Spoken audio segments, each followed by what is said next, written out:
everybody, and welcome.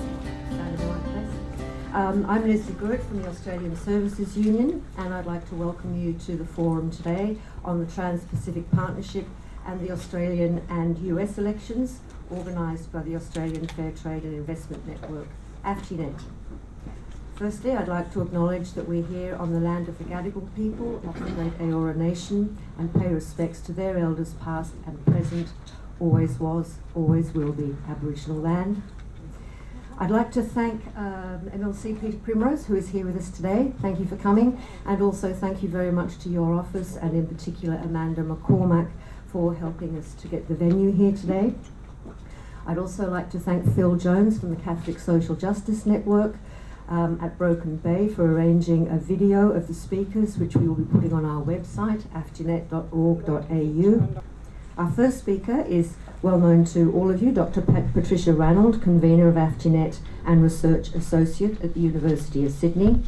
Pat will give a brief overview of where the TPP is up to in the parliamentary process and AFTINET tools to make it part of the election debate.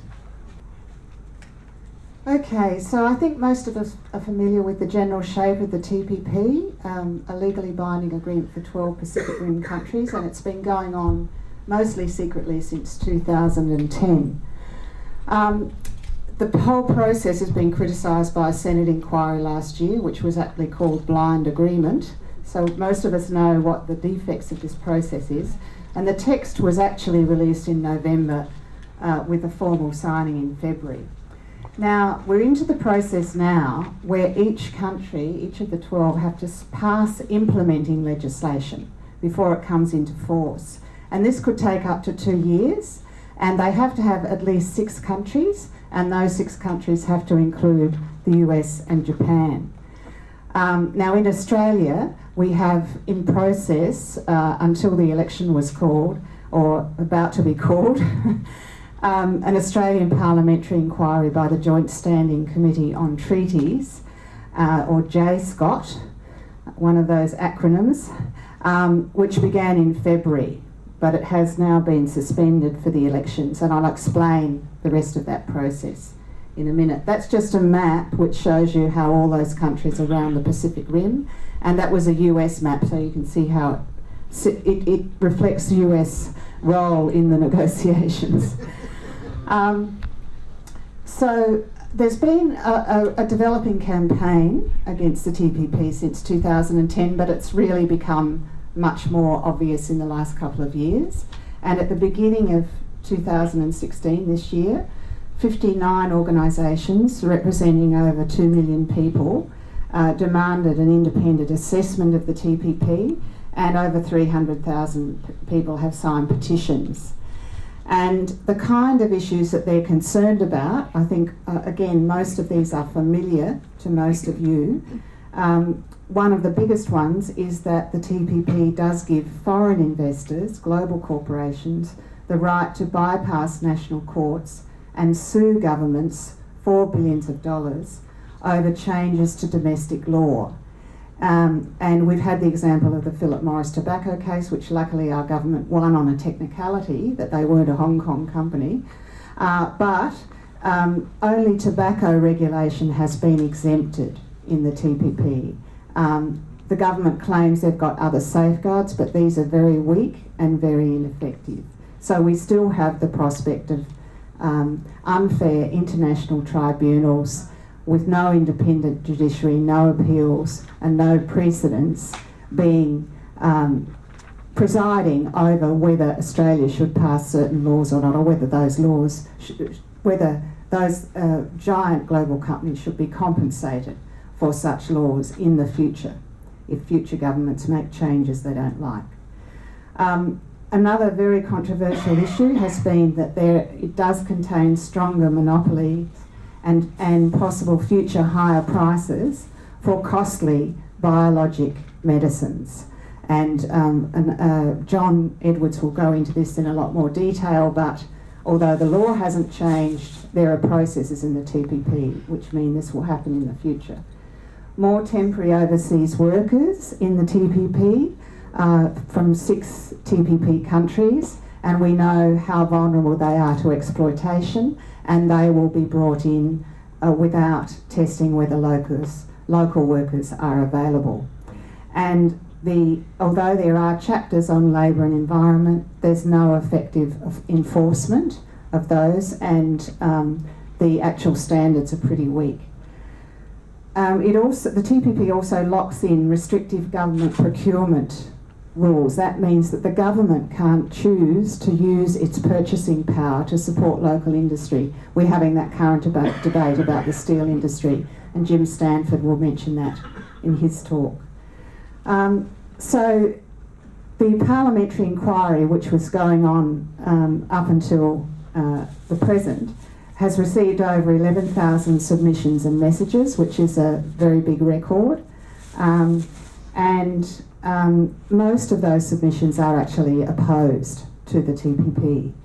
And there's, of course, been a lot of critical media coverage, not just from people like us, but prominent journalists like Peter Martin in the Fairfax Press and others writing critically about the TPP. Now, what's going to happen from now? Because the election has now been announced as taking place on July 2, the J. Scott inquiry is suspended until after that election. And whatever happens, whichever government gets elected, the committee's likely to have new membership, but the government will still have a majority on that committee. So the committee is likely to recommend in favour anyway, but we can use the committee process as a campaigning tool to publicise our submissions and have actions around the public hearings and so on.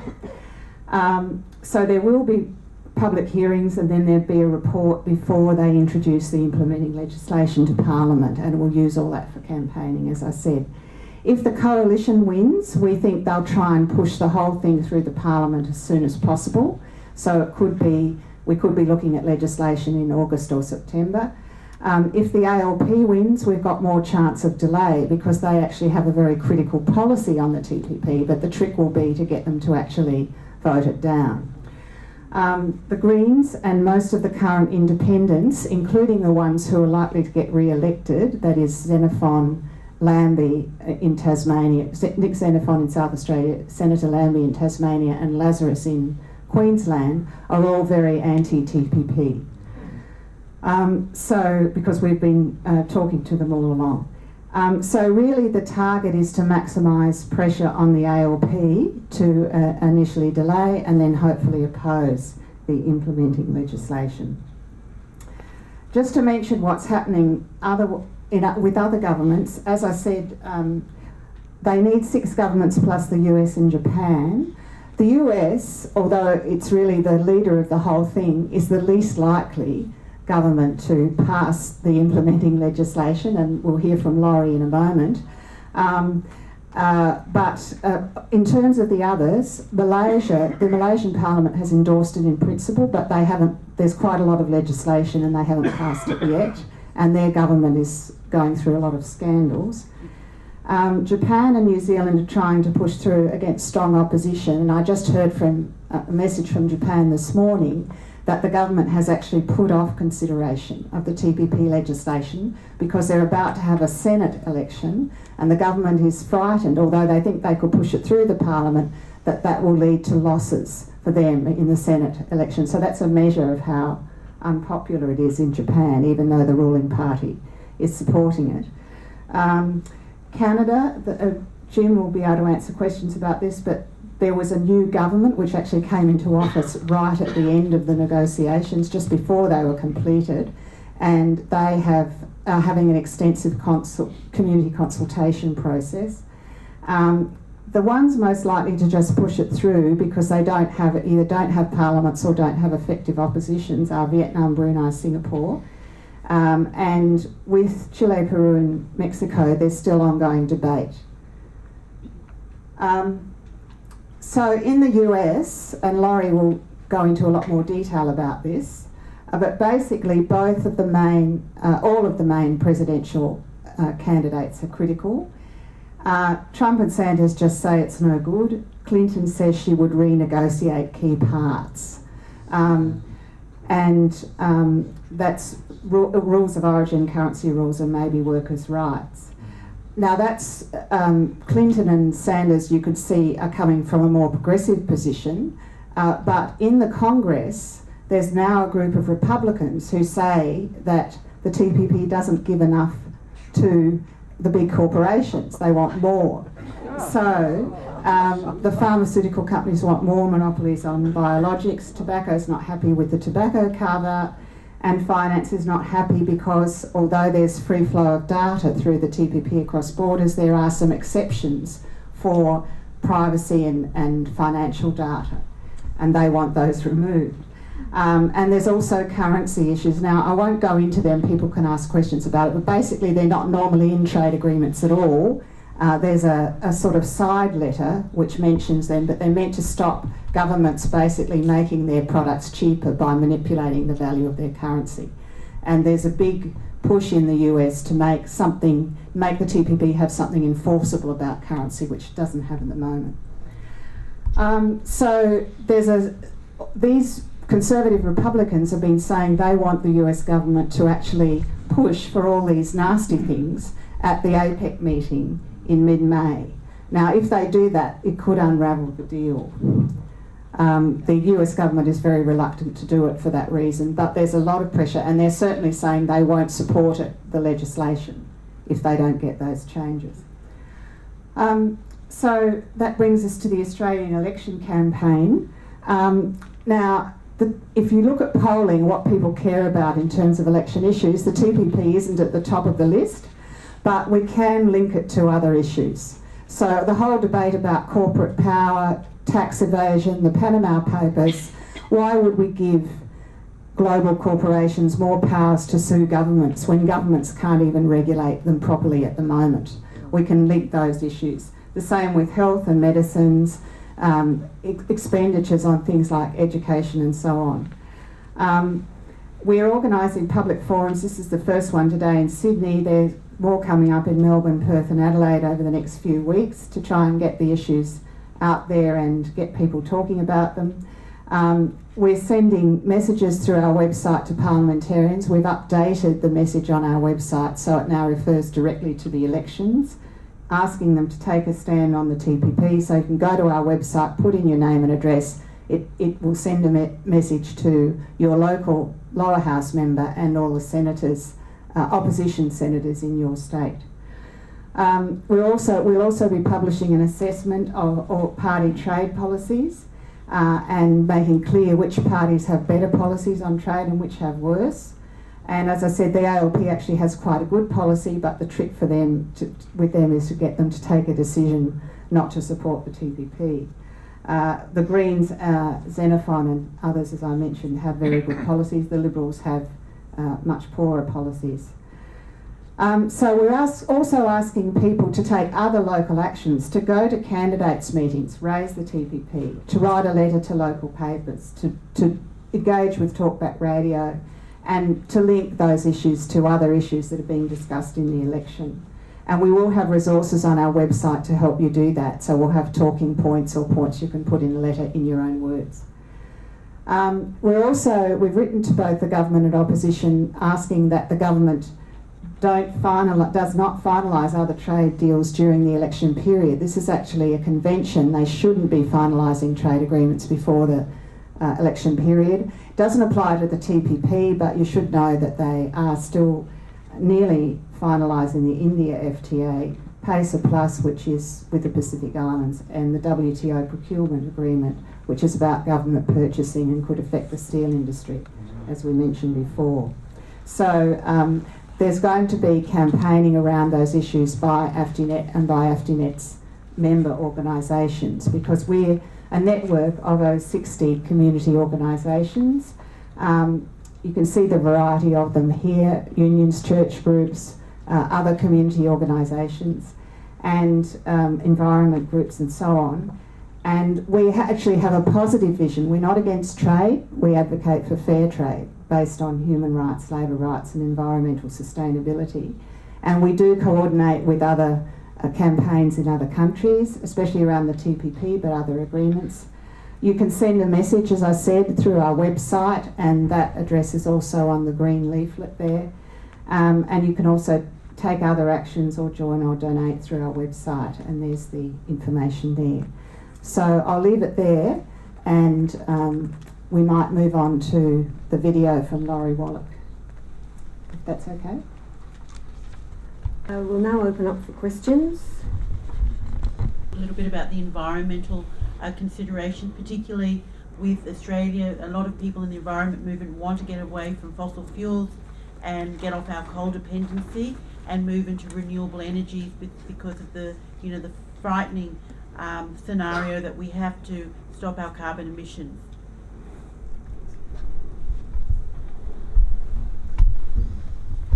Yes, we were hoping to have a speaker from the environment movement, but we didn't manage to. But they have been very involved in this campaign, including groups like ACF, Greenpeace and Friends of the Earth. The basic issue here is that if you're going to tackle climate change or any other environmental issue, you have to have government regulation. We know that corporations won't do it by themselves. And the problem with the TPP is that it places restrictions on what kind of future government regulation you might want to have, particularly through this mechanism whereby individual corporations can sue governments if they can argue that a new law or policy harms their investment. And there are many examples of this. In fact, especially by mining companies. So I'll just run through some of them. In Canada, the Quebec province sought to regulate gas mining, and they're being sued by a US mining company, the Lone Pine Resources Company. In Peru, a mining and smelting company which presided over lead mining and smelting, is suing the Peruvian government because the Peruvian government tried to get them, passed a law to get them to pay to clean up the pollution that they caused. In El Salvador, a gold mining company is suing the government because the government refused to issue a license for gold mining in the main catchment area of that tiny country's water supply, because it would pollute the water supply. So these are the kinds of restrictions, environmental restrictions, that can be placed by the TPP. And I should say that the TPP is particularly dangerous because we didn't have this right to sue governments in the US-Australia Free Trade Agreement. Even John Howard did not agree to it in 2004. So the TPP is the first time that US companies will be able to directly sue the Australian government over environmental and other forms of regulation. Now, the TPP does have an environment chapter, just like it has a labour chapter, but it's mostly good intentions. There's only one international environmental agreement that's actually enforceable through the TPP. Others are mentioned, but they're not enforceable, whereas every other chapter except the environment and labour chapters are fully enforceable, either through state-to-state disputes or other mechanisms. So the commitment to it's good to see that there is an environment chapter, there is an admission that we need to do something about the environment, but it's not enforceable in the same way as the rest of the agreement. What was the motivation of allowing the ISDS clause, particularly in light of the problems that it might give us with the environment? I just don't understand it. Even John Howard was against it, as you said. The US wanted it because they have been lobbied by their global corporations, and they have it in every trade agreement except the one with Australia, actually. And those same global corporations, the US Chamber of Commerce in Australia, the Business Council of Australia, which is mostly global corporations, they lobbied our government and said, we want this. And they argue that they want it because it will enable them to sue governments, particularly in developing countries where they argue that there isn't a developed enough legal system for them to be able to trust that the government will make the right decision about regulation. That's why it's there. It's basically the power of those global corporations to lobby governments.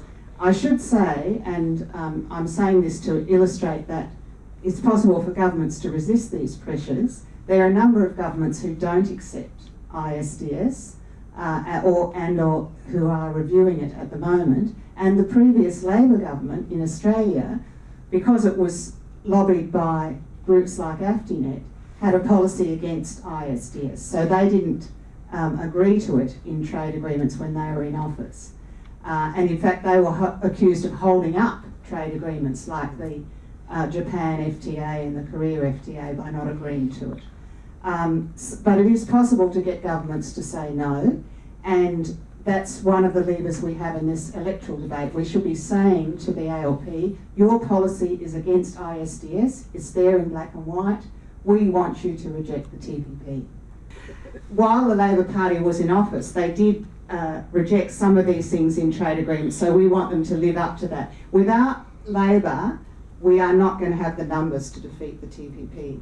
We are talking to the Greens. The Greens are against it. Nick Xenophon's against it. I did a radio interview on Talkback Radio this morning with Nick Xenophon about government procurement. Lazarus is against it. Jackie Lambie is against it. They're the ones who may get re-elected in the election. So we've got them on board, but if we don't have Labor on board, we're not going to have the numbers. So that's why we do have to keep pressuring Labor, and that's why we've invited someone from Labor to speak at our dinner. It's not that we think Labor's wonderful, but we want to pressure them to live up to their policies. And anything you can do to do that, you should do in your own electorate. And as I said, there are a series of things that we are doing. We're a very small organisation. We have one part-time employee, but we work through social media and we work through organisations that are our members, getting their members to go out and do something. So we're asking you to send a message to our website to all to local MPs and senators. We're asking you to go along to meetings and argue the case. We're asking you to bring up Talkback Radio, express your concern, to write letters to your local paper. And we are also writing individually to every Labor MP in particular, setting out what the Labor policy is and saying people are opposed to the TPP, implement your policy against the TPP. So that's what we're doing. We're also, of course, writing to all those government MPs, but they're far more locked in. So our only hope is to get the opposition, Greens and Independents to oppose it.